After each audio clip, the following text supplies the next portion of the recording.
caller was. I think it was from Illinois, who apparently is a huge Jack Swagger fan because he hung up when we started making fun of Jack Swagger. Now, before Raw started, one of the guys from the New Age Insiders, DC Matthews, he and I were talking on Twitter, and we kind of were like, I want Triple H to come out in the t-shirt, jeans, sledgehammer, like ready to fight to start the show. I don't want to see Stephanie. I don't want to see Stephanie with Triple H's nuts in a jar, basically. Once again having to speak for her husband. And Raw started, and here came Stephanie, and I'm like, no. Like, I just thought, I'm like, this is just I thought it was a bad way to start the show until it actually was executed. And this show started hot. Roman Reigns came out and interrupted her. She's throwing slap upon slap upon slap, slapping the shit out of Roman Reigns, and said that she's not going to fire him because Triple H doesn't want her to. But there's somebody who will be here tonight that may do that, and it is the chairman, Vincent Kennedy McMahon. So announcing that Vince was going to be on the show, something you don't see a lot on a Monday Night Raw anymore. This opening segment grabbed my attention. Really, really pulled me in. Dude, anytime you say Vince McMahon, I think you have to do it. And what a great way to start Raw in Philadelphia. I was a bit worried because I was part of that conversation too. I saw the conversation you were having about Stephanie McMahon, and I said, oh, great, and they're going to start it with Stephanie. So we all kind of agreed that it has to be Triple H just with this vengeance and a sledgehammer and just wants to tear people down. And he wasn't even there. I didn't even think about him probably having to be in London for NXT. And I understand he probably could have left today and still made the time, whatever. Sure. But I guess they have the technology to fly people places. I think they have that now. Right. So I guess it could. Never mind. Doesn't really matter. But the way they did it worked really well. Really, really worked. Stephanie, again, when she's on her game, there is not a bigger bitch in the WWE than Stephanie McMahon. She might be the best heel the WWE has right now. Maybe. I don't know who I don't know who else it could be. Great start. She was fantastic. I didn't know how the show was going to open. I loved everything Stephanie did. I would have preferred if Reigns had come down. Like when he was coming down and high-fiving the fans, I was hoping he would just kind of just ignore everything right to the ring. And then he did the whole, happy birthday to his daughter, which, it's fine, whatever. But like, we go from, this badass just destroying things on Sunday night to, the smiley jokey that we've seen so much in John Cena. I didn't like the way Reigns started it, but then as he got more serious throughout, I was getting more invested because I think the serious, angry Reigns is something that's more believable for his character than, the smiley tater tots cracking jokes guy. It just doesn't work for him. Yeah, and not to sound like a complete asshole, but when he did the happy birthday to his daughter, I rolled my eyes. I'll admit it. I rolled my eyes. I'm like, well, all that work last night for nothing. But yeah, as it continued to go on, and he just had this snarl on his face, and he just answered Stephanie's bitch attitude with an attitude of like, you're not going to stop me. I've had enough. Last night was only the beginning of me not taking what the authority is giving at me. And I thought it was great. I thought it was a great opening segment. And, and it got the crowd. It got the crowd invested. The crowd was like, thank you, Roman chants. The crowd was hot from the word go. And really, this had the opportunity, the fact that it was in Philadelphia, where 11 months ago, there was almost a riot when he won the Royal Rumble. It shows you what 11 months can do. It shows you what a couple of hours can do, really, because this crowd had the opportunity to I thought could have pounced on anything that went wrong, and from start to finish on this Raw, I thought it was as good as can be.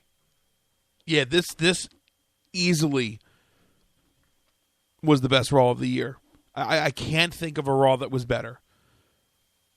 It had the feelings, and we bring it up again from time to time of an Attitude Era Raw. Like, it really did. Vince McMahon, Stephanie McMahon slapping people, ultimately ending in a title match, a heavyweight championship match on Raw, a crazy hardcore brawling throughout the arena match. And then there was, a few, I don't want to say fillers, but, a really good comedy spot with the New Day. Like, it clicked on every cylinder, the Divas match. Mm-hmm. I think everything just hit perfectly, and the stars aligned, and it's a shame that the WWE and Raw had to pretty much smack into a brick wall this past month for us to get to the point where we were, that we had such a good over-the-top Raw. I mean, put it in a nutshell, the best Raw of the year. Am I wrong in thinking that, Matt? No, I thought it was well. It was, everything we been asking for a while, and I enjoyed the whole thing. Yeah, I did too. I'm right there with you, Ryan. Best Raw of the year, I think, easily. The first match, not talking too much about the match, was was Kevin Owens, Dolph Ziggler taking on Dean Ambrose. As the match went on, Kevin Owens made his way out, threw Ziggler to the floor, destroyed Dean Ambrose, destroyed Dolph Ziggler.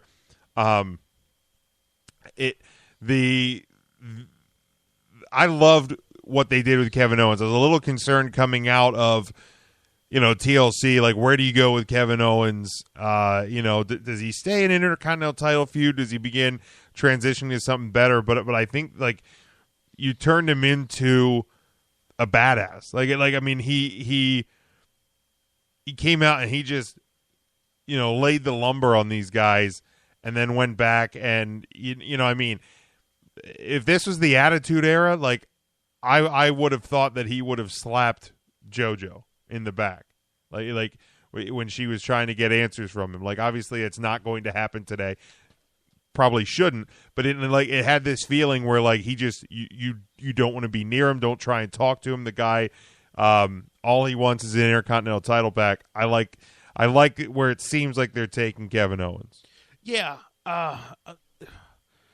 it's crazy to say that after a loss, because I think we've been pretty critical on how Kevin Owens is being booked since he's come up, but in a loss, they might be able to take this Kevin Owens angle and like you said, kind of put him into something that's slightly different, a little bit more aggressive into the future. Matt, you were a big,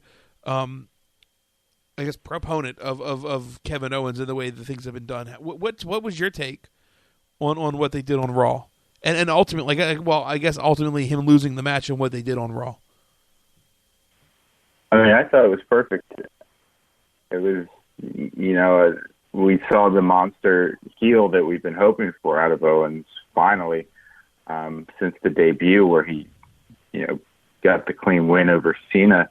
I was talking on Twitter that night and just saying that I just wish he would have given a powerbomb to Michael Cole as well, kind of like the Brock F5ing.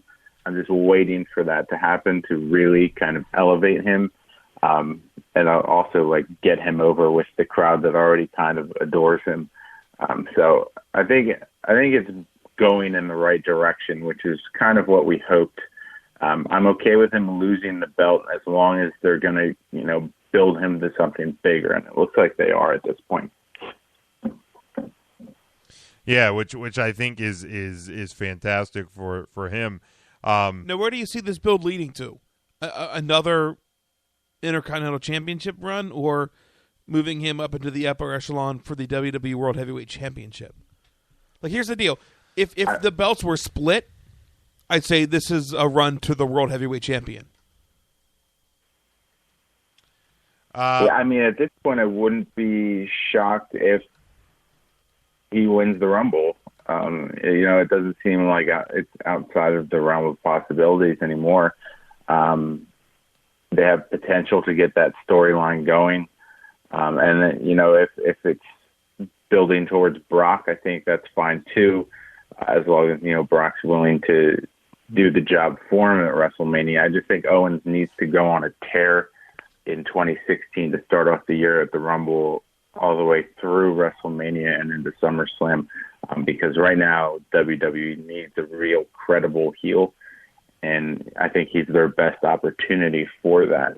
Someone that's believable as a monster and can, go in the ring with the best of them like he can. Yeah, no, I agree. I think that whether he gets back the Intercontinental title or gets the he stays in that feud or if focuses on the Royal Rumble and the World Heavyweight Championship, I don't know. I'm definitely very intrigued by where they go here. Then we saw Stephanie in the back waiting for Vince McMahon's limo to arrive. Then we see R-Truth taking on Bo Dallas. It just seemed off, which in hindsight now you get it, but it seemed off that these two guys on a show that was starting so strongly went to Bo Dallas versus R-Truth. But during the match, Vince McMahon's music hits. He comes down, struts down, interrupts the match, tells everybody to get the hell out of his ring. And then he goes, there's a guy in the back, Roman, who's sweating, wondering what I'm going to do, and I'm going to make him sweat a little more. They cut to commercial, comes back, and then they came back. Roman Reigns comes out. Vince calls him out, and they are going back and forth. And actually, in a segment that I really enjoyed, a back and forth that I really enjoyed. I don't know how much it was heavily scripted or what, but they worked well together. It flowed well, and the line I really liked, and I don't know if it was just because of the way the ratings were going and who put this line in there, but about Reigns saying that Vince was too old and things are passing him by, and Sheamus came out, was ready to defend Vince McMahon, said they won a match tonight. Vince wasn't going to grant it to him, and then finally said, yeah, you can have a one more match for the title, but if you don't win, you're fired. And set the tone for the main event that night. Really enjoyed this segment. Vince McMahon doing what Vinnie Mac does. I enjoyed this. Yeah, a much older looking Vince McMahon. We haven't seen him on Raw for a year. Is that what they were saying? Yeah, something like that. Been over a year, or just about a year, that we've seen a Vince McMahon sighting on Raw. So kind of pandering, I think, to a WWE Philly crowd that could, again, have turned this Raw into shit at any time they chose. Like, I really think the crowd played a huge role in the night as a whole, and the night going over as well as it did. Great to see Vinnie Mac. Great to see the limo roll up, hear the music. I mean, everything about it was just really, really cool. To have that whole spot of the Vince McMahon back in the WWE ring, even though he does look much, much older. But, oh, man, good spot. And this led off the second hour, correct? This was right at the top of the second hour. Yeah. They came back from commercial, and you had the lead in to the second hour. So, and it started strong. Now we did lose Matt. He had to cut out. So it's just going to be unless we get any other callers. This is going to be you and me, Ryan, for the remainder of the podcast here. But really enjoyed this segment, and maybe we'll try to get intern Mark.